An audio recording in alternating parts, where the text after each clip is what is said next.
इन साथियों, आज हम आपको संख्या परिचय बताते हैं। ठीक है, संख्याओं का पद्धति पहला चैप्टर है, संख्या नंबर सिस्टम। ठीक है, सारी संख्याओं की इन्हीं संख्या से बनता है। जो कितनी संख्या है, 1 2 3 4 5 6 7 8 9, इन्हीं संख्या से पूरी अंगणित बनता है। ठीक है, इसे क्या कहते हैं, दशमलव प्रणाली। ठीक है, चलिए देखते हैं आगे।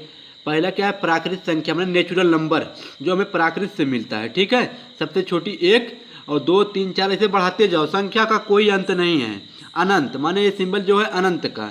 अगर मान लो सबसे बड़ी संख्या मान लो 5 75 कई हज़ार करोड़ है, उसमें 1 को जोड़ दो, बढ़ती जाएगी। ठीक है, और नोट में क्या है, नोट में देखो, जीरो या ऋणात्मक संख्या प्राकृत संख्या नहीं होती है।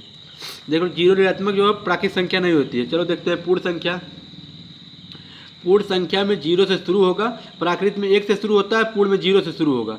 इसको होल नंबर कहते हैं। ठीक है, और सबसे बड़ी अनंत, संख्या का कोई अंत नहीं है। ठीक है, आप देख लो पूर्णांक का, 0 से प्लस अनंत तक, 0 से माइनस अनंत तक। ठीक है, 0 से माइनस, देखो प्लस में जितनी बड़ी संख्या रहेगी बड़ी रहेगी, जितनी छोट रहेगी छोट रहेगी, लेकिन माइनस में जितनी छोट संख्या रहेगी उतनी बड़ी रहेगी। देखिए -5 हो गया, जैसे -3 में -5 नहीं बड़ा रहेगा, -3 बड़ा रहेगा। ठीक है, सम संख्या वैसी संख्या जो 0 मतलब 2 से कट जाए। ठीक है, 2 4 6 8 10।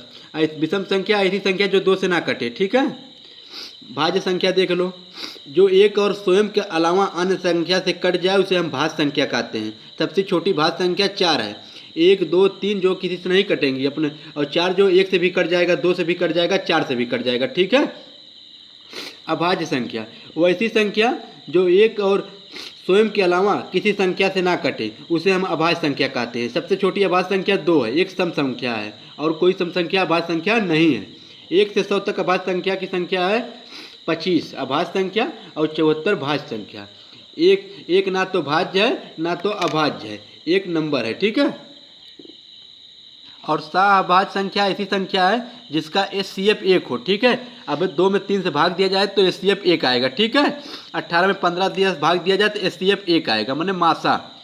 परिमेय संख्या वो संख्या होती है जो P/Q के रूप में लिखा जाए और Q का मान 0 ना हो। ठीक है, देखो 4/5 परिमेय संख्या, 4/12 परिमेय संख्या, 5 0 भी परिमेय संख्या, 0/1 लिख सकते हैं हम। देखो 0/11 परिमेय संख्या है। करनी में 49, जो करनी से पूर्ण निकल जाए बाहर। देखो करनी 49 मतलब 7 का स्क्वायर है ना, 25 जो है 5 का स्क्वायर है, 36 6 का स्क्वायर, ये भी बाहर निकल जाएंगे। ठीक है, देखो जो परिमेय संख्या है जो ना हो अपरिमेय संख्या, परिमेय संख्या जो पूर्णतः करनी से ना निकल पाए, अपरिमेय संख्या जो पूर्णतः करनी से ना निकल पाए उसे हम अपरिमेय संख्या कहते हैं।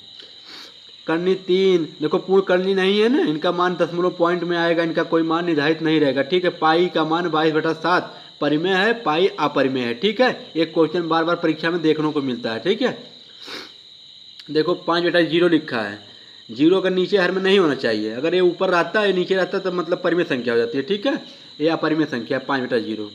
वास्तविक संख्या, वास्तविक माने परिमेय प्लस अपरिमेय संख्या को हम वास्तविक संख्या कहते हैं। ठीक है, काल्पनिक संख्या माने कल्पना करना, जैसे भगवान देवता को सब लोग कल्पना करते थे, मतलब रहे होंगे या नहीं रहे होंगे, लेकिन आदमी कल्पना करता है कि इस युग में इस देवता का पूजा किया जाता है, उसी कल्पना किया जाता है। संख्या क्या होगी, -1 जो करने के बाहर निकलेगा तो क्या होगा, कोई मतलब निश्चित नहीं है, कल्पना की जा सकती है। ठीक है, जय हिंद साथियों, हमारी बात अच्छी लगी हो तो चैनल को सब्सक्राइब करिए, लाइक करिए, शेयर करिए। जय हिंद, जय भारत।